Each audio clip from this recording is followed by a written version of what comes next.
दोस्तों, मैं फिर से लाई हूँ आपके लिए एक हॉरर सस्पेंस स्टोरी। तो कहानी की स्टार्टिंग में हम देखते हैं नलन को, जो एक रेस्टोरेंट का ओनर है, मगर उसने ये रेस्टोरेंट चालू करने में बहुत सा कर्जा कर लिया।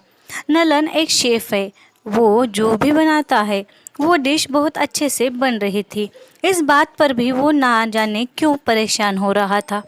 रात में वो होटल में ही सोया था तो एक औरत की जोर जोर से रोने की आवाज़ उसे आती है। वो पूरा रेस्टोरेंट देखता है। अब वो डर गया था, मगर वहाँ उसे कुछ भी नहीं दिख रहा था। रेस्टोरेंट में पड़ी एक मूर्ति पर बार बार फोकस दिखाया जाता है। शायद वहाँ उस मूर्ति में कुछ तो था। नलन पूरे रेस्टोरेंट में छान मारता है, मगर वहाँ उसे कुछ नहीं दिखता। मगर औरत के रोने की आवाज़ अभी भी आ रही थी। उसे खून से लथपथ दो पैर दिखते हैं। वो पास जाने ही वाला था कि लाइट आ जाती है और अब गायब होता है। उसके पीछे किसी लड़की की आत्मा थी। वो आत्मा उसे हाथ लगाने वाली थी, तभी कॉल आता है। वो लैंडलाइन की ओर भागता है। किसी हीरा का कॉल था। वो फूड ऑर्डर करता है और नलन से ये भी कहता है, मैं कहीं भी कॉल करूँ तो तुम्हारे होटल में ही लग रहा है, ऐसा क्यों? अच्छा, तुम मुझे पार्सल लाकर दो। अब नलन फूड पार्सल लेकर हीरा के बंगले पर आता है। फूड देता है। हीरा फूड रखता है टेबल पर और फोन देखता है। तभी दूसरी बार बेल बजती है। यहाँ फिर से नलन ही था। कहता है, सर थोड़ा लेट हो गया, पार्सल लाया हूँ। हीरा कहता है, अभी तो लाए थे। पीछे देखता है तो टेबल पर जो पार्सल रखा था वो वहाँ पर नहीं था। नलन को उसकी बातें कुछ समझ नहीं आती। घर की बेल बजती है, मगर वहाँ भी कोई नहीं था। अब हीरा परेशान हो जाता है। बेल बजती है तो वहाँ हीरा की गर्लफ्रेंड आई थी। वो उससे बातें करते करते बंगले में आता है तो अंदर कमरे में उसकी गर्लफ्रेंड पहले से ही थी, जो नहा रही थी उस और बाथरूम से बाहर आई थी। उसे देखकर हीरा और ज़्यादा डर जाता है। अब क्यों सोचता है, जिससे मेन डोर से वो अंदर लाया था वो कौन थी। हीरा बहुत डरता है और अंदर नहाने जाता है। बाथरूम का टेम्परेचर इतना बढ़ जाता है कि हीरा जलकर वहीं पर मर जाता है। हीरा की मौत बहुत ही बेरहमी सी हुई थी। उसकी मौत के पीछे कुछ तो भयानक था, शायद कोई चुड़ैल। मगर उस आत्मा ने हीरा को क्यों मारा होगा? अब सीन शिफ्ट होता है विजय के घर। विजय के घर में भी विजय वही मूर्ति ले आया था। विजय का बेटा कहता है, पापा हमारे ग्राउंड में कोई आत्मा आकर बास्केटबॉल खेलती है। विजय बेटे को कहता है, भूत वो कुछ नहीं होते, चल पागल कहीं का। हमारे कॉलेज में मेरा एक दोस्त बास्केटबॉल खेलते खेलते मर गया था। तब विजय का बेटा कहता है, पापा मेरा दोस्त कह रहा था कि तुमने ही उसे ढकल दिया था। विजय अपने बेटे को डांट कर सुला देता है। उसके बच्चे और बीवी सो जाते हैं। आधी रात में विजय को घर में बास्केटबॉल खेलने की आवाज़ आती है। बॉल भी मिलता है और तभी उसे कोई लड़का घर में बास्केटबॉल खेल रहा था ऐसा लगता है, और वो बॉल खेलने वाले लड़के की आत्मा विजय पर हमला कर देती है। ये कहानी अब जाती है पास्ट में। अब सीन शिफ्ट होता है न्यूज़ चैनल पर, जहां लाइव शो चल रहा है। एक तांत्रिक और एक लड़की दोनों कह रहे थे कि आत्मा भूत होते हैं, और एक साइंटिस्ट थे जो कह रहे थे कि भूत प्रेत नहीं होते। यहाँ बैठा एक तांत्रिक उसी मूर्ति के बारे में बातें करता है कि वो मूर्ति यानी एक मम्मी का स्टैचू है, जो आत्मा को उसका बदला लेने में मदद करती है। एक लड़की ने तो सॉफ्टवेयर बनाया था। वो लड़की है कायल, जिससे वो भूतों से बात करना चाहती है।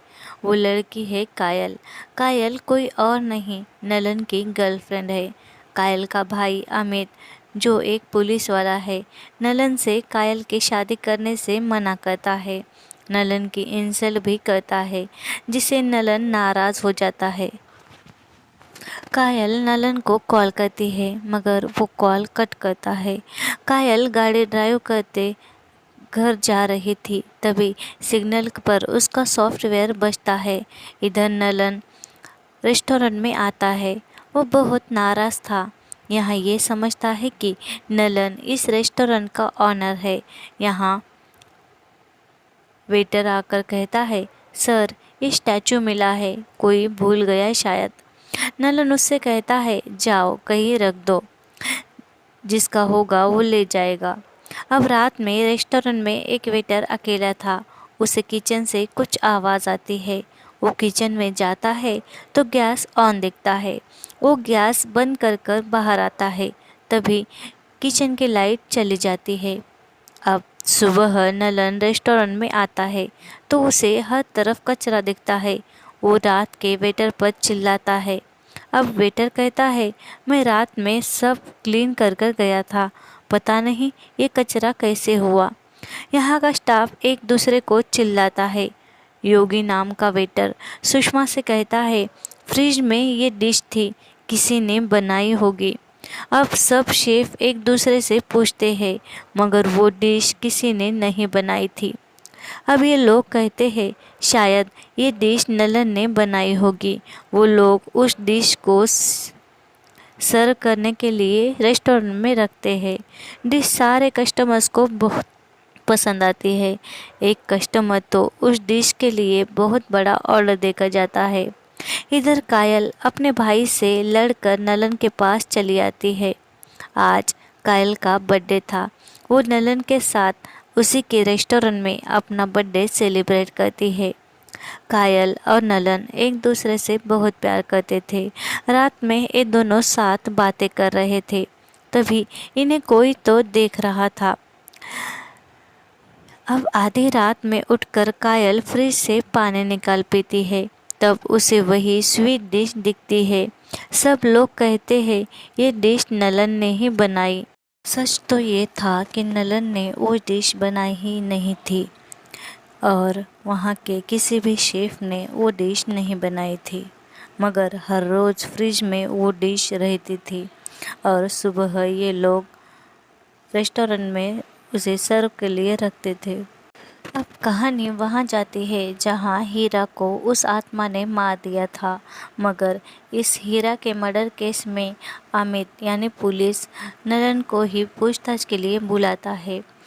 अमित और नलन में आपसी दुश्मनी थी और हीरा के मर्डर केस में अमित नलन को ही खींचता है। बातों बातों में अमित सीसीटीवी के बारे में बात करता है। तब नलन भी रेस्टोरेंट किचन में सीसीटीवी लगाने का सोचता है।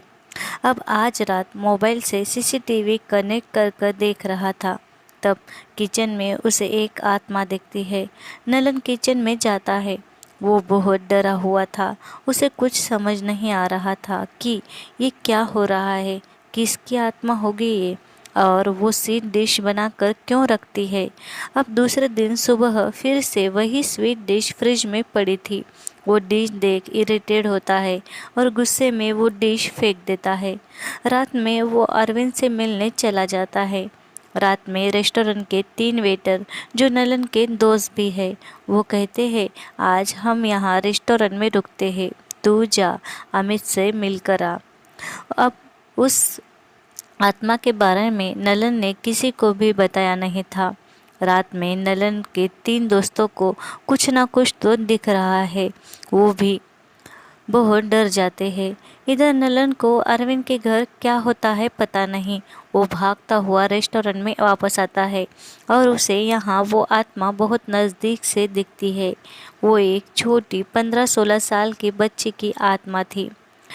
शायद नलन उसे जानता था, इसीलिए नलन को वो दिख रही थी।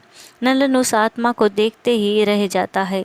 दूसरे दिन नलन के 3 दोस्तों को हॉस्पिटल में दिखाया जाता है। वो तीनों बहुत ही जख्मी थे। उसके एक दोस्त को तो आईसीयू में रखा गया था। शायद उसने वो आत्मा देख ली थी। अब यहाँ फिर से अमित आ जाता है और नलन को मारने लगता है। नलन से कहता है, तुमने अरविंद को क्यों मारा? वो कायल से शादी करने वाला था, इसीलिए ना। अब कायल नलन से कहती है, मुझे पता है तुमने अरविंद को नहीं मारा। अरविंद के घर पर क्या हुआ सच सच बताना। अरविंद कैसे मरा? नलन बताता है, मैं उसके घर गया और वो शराब लेने अंदर गया। अब कहानी वहाँ शिफ्ट होती है जहाँ अरविंद के घर नलन गया था।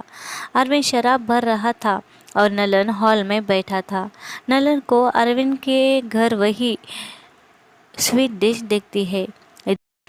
अरविंद के घर में बहुत से स्टैचू थे क्योंकि वो एक फैशन डिजाइनर था, मगर उससे एक स्टैचू हिल रहा था ऐसा उसे लगता है और उसे कोई अनजान शक्ति मारती है, घसीटते ले जाती है। उसके चिल्लाने की आवाज़ से जब नलन उसके पास जाता है तो उसे वहाँ अरविंद अरविंद दिखता है जो बहुत डरा हुआ था और कोई आत्मा अरविंद को खींचकर नलन के सामने से ही ले जाती है। ये देखकर अरविंद भागता हुआ रेस्टोरेंट पहुंचता है और तो उसे रेस्टोरेंट में भी वही आत्मा दिखती है। अब कहानी प्रेजेंट में आती है। नलन कायल को अपने साथ रेस्टोरेंट में लाता है। कहता है, मुझे किचन में भी एक लड़की की आत्मा दिखी। अब ये दोनों किचन में आते हैं मगर नलन बाहर रहता है और कायल किचन में बंद हो जाती है।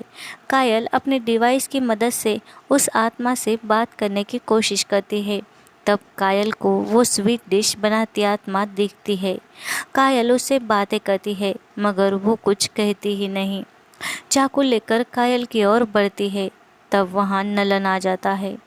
अब ये दोनों दूसरे दिन एक प्रोफेसर के पास आते हैं। तब प्रोफेसर कहता है कि वो आत्मा बदला ले रही है।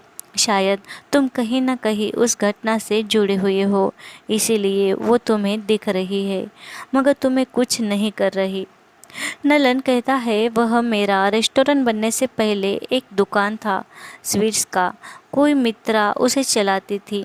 ये लोग मित्रा स्वीट्स के वीडियोस देखते हैं। अब यहाँ ये पता चलता है कि वो स्वीट्स दुकान मित्रा और उसकी माँ रानी चलाती थी। जिन दो लोगों की मौत हुई उनसे मित्रा का क्या संबंध था, ये ढूंढने नलन और कायल ढूंढने चले जाते हैं मित्रा के घर। मगर यहाँ का सेक्रेटरी इनसे ठीक से बात नहीं करता। तब नलन अरविंद और रानी का फोटो वॉचमैन को दिखाता है। कहता है, इन्हें देखा क्या?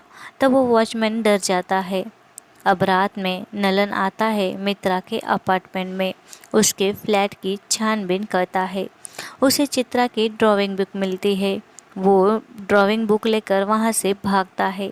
तभी वॉचमैन उसके पीछे आता है और लिफ्ट में उसकी मुंडी अटक कर वो बहुत बेरहमी से मर जाता है। अब नलन भागता हुआ कायल और प्रोफेसर के पास आता है। कहता है, ये देखो, मित्रा की ड्राइंग बुक में मैं भी हूँ। वो मुझे जानती थी, उसने मेरी भी ड्राइंग बनाई थी। अब नलन और कायल आते हैं रेस्टोरेंट की किचन में और मित्रा से बात करने की कोशिश करते हैं। नलन पूछता है, तुम्हारे माँ कहाँ है? तो मित्रा कहती है, माँ कहीं नहीं गई, वो यहीं है तुम्हारे पीछे। तब यहाँ ये समझता है ये दोनों माँ बेटी की आत्माएं यहीं थी। अब कहानी जाती है पास्ट। इन माँ बेटी की कहानी। मित्रा और उसकी माँ ये स्वीट्स की दुकान चलाते थे जहाँ अब नलन का रेस्टोरेंट था। मित्रा से उसकी माँ बहुत प्यार करती थी। मित्रा स्कूल जाती थी और रानी उनका रेस्टोरेंट संभालती थी। हीरा वहाँ का कस्टमर था और उस रेस्टोरेंट की जगह का मालिक भी था। एक दिन मित्रा का ऑटो खराब हो गया था तो वो वहीं पास के ग्राउंड में बैठी थी। ऑटो वाला जब तक ऑटो ठीक करता तब तक मित्रा नलन की ड्राइंग बनाती है। नलन ग्राउंड में क्रिकेट खेल रहा था। नलन की बॉल मित्रा को लगी। नलन ने उसे देखा नहीं। जब तक वो उसके पास जाता उसकी मदद करने, तब तक ऑटो वाला आकर मित्रा को हॉस्पिटल ले गया था। मित्रा के सर पर बहुत गहरी चोट लगी थी जिससे वो सब कुछ 10 मिनट में भूल जाने लगी थी। एक ऑटो वाला मित्रा को घर से ड्रॉप करता था। वो अच्छे से मित्रा का ख्याल रखता था, खुद के बेटे जैसा। एक दिन वो लिफ्ट से घर जा रही थी। तभी वॉचमैन उसके पास आता है और उससे बदतमीजी करता है। थोड़ी देर बाद मित्रा ये सब भूलकर उस वॉचमैन से अच्छी बात करती है। वॉचमैन ये देखकर चौंक जाता है, उसे कुछ समझ ही नहीं आता। अब एक दिन स्कूल से वापस आते हुए मित्रा की माँ वॉचमैन से कहती है कि मित्रा को लिफ्ट से घर छोड़ देना। उसका तब वॉचमैन मित्रा के साथ लिफ्ट में जाता है और मित्रा का रेप करता है। इस बात पर सिक्योरिटी को पता चल जाता है, वो वॉचमैन को मारता है। अब एक दिन मित्रा माँ से कहती है, माँ मेरी तबीयत बहुत ख़राब लग रही है। माँ उसे समझा रही थी, तभी वहाँ बिल्डिंग का सिक्योरिटी आकर कहता है कि आज रात में सोसाइटी में एक फंक्शन रखा है, तुम भी तुम्हारा स्टॉल वहाँ लगाना, तुम्हारी स्वीट्स बहुत फेमस है। अब रात में फंक्शन चल रहा था और चित्रा कहती है, मैं घर जाती हूँ माँ, मेरी तबीयत कुछ ठीक नहीं लग रही। एक छोटी बच्ची के साथ मित्रा की माँ मित्रा को घर भेज देती है। अब मित्रा की माँ मित्रा को ढूंढती है मगर वो कहीं नहीं मिलती। रानी सेक्रेटरी के घर आती है तो वहाँ उसे मित्रा दिखती है, जहाँ राणा भी था और इन लोगों ने मित्रा के साथ बहुत बुरा किया था। राणा, अरविंद, सेक्रेटरी और वॉचमैन इन चारों ने चित्रा का रेप किया था। जब चित्रा की माँ को ये बातें पता चलती है तो वो ज़ोर ज़ोर से चिल्लाने लगती है, रोती है। तब इसी वजह से चित्रा की माँ को भी इन लोगों ने मार दिया था और इन दोनों को यहीं इनके दुकान में लाकर जला दिया था। ये सब सुनकर नलन बहुत रोता है, कहता है ये सब मेरी वजह से हुआ है, मैं भी गुनहगार हूँ। कायल नलन को समझाती है, कहती है तुमने जानबूझकर क्यों कुछ भी नहीं किया, तुम्हारी बॉल उसे लगी, ये एक एक्सीडेंट था, तुम गुनहगार नहीं हो। अब कायल और नलन आते हैं अमित के पास। अमित को चित्रा का केस देखने को कहते हैं तो केस में लिखा था कि उस दुकान में जलकर चित्रा मर गई और इसी गम में पागल होकर उसकी माँ कहीं दूर चली गई। मगर सच तो ये था ही नहीं। कायल और नलन अमित को सारी बातें कहते हैं। अब ये लोग कहते हैं कि उन चारों में से अब सेक्रेटरी ही बचा था। ये बातें सेक्रेटरी को भी पता चल गई थी। वो खुद को बचाने के लिए तांत्रिक का सहारा लेता है। अब नलन और कायल को भी लगता है कि मित्रा की माँ और मित्रा सेक्रेटरी से ही बदला लेगी। यहाँ सेक्रेटरी को दिखाया जाता है जहाँ पर सेक्रेटरी पर वो दोनों हमला करती है। मित्रा की माँ उसे बहुत डरा कर मारती है। यहाँ मित्रा और उसकी माँ दोनों की आत्मा थी। मित्रा की आत्मा नलन को वश कर कर उसी से खून करवाती है। नलन आखिर मित्रा से माफ़ी मांगता है मगर वो दोनों माँ बेटी नलन से प्यार जताती है और खुशी से वहाँ से चली जाती है। उन्हें मुक्ति मिल गई थी क्योंकि उन्होंने उनके गुनहगारों को सज़ा दी थी। अमित, कायल और नलन उन दोनों माँ बेटे को देखते ही रह जाते हैं। अब कहानी के एंड में प्रोफेसर नलन से वो स्टैचू मांगता है और हंसता है। सच तो ये था कि जिन आत्माओं को अपना बदला लेने में दिक्कत होती थी, उन आत्माओं को उनका बदला लेने में मदद करती थी ये स्टैचू। ये बात भी सही थी। जहाँ भी वो स्टैचू रहता वहाँ की आत्माएं उससे शक्ति लेकर उनका बदला पूरा कर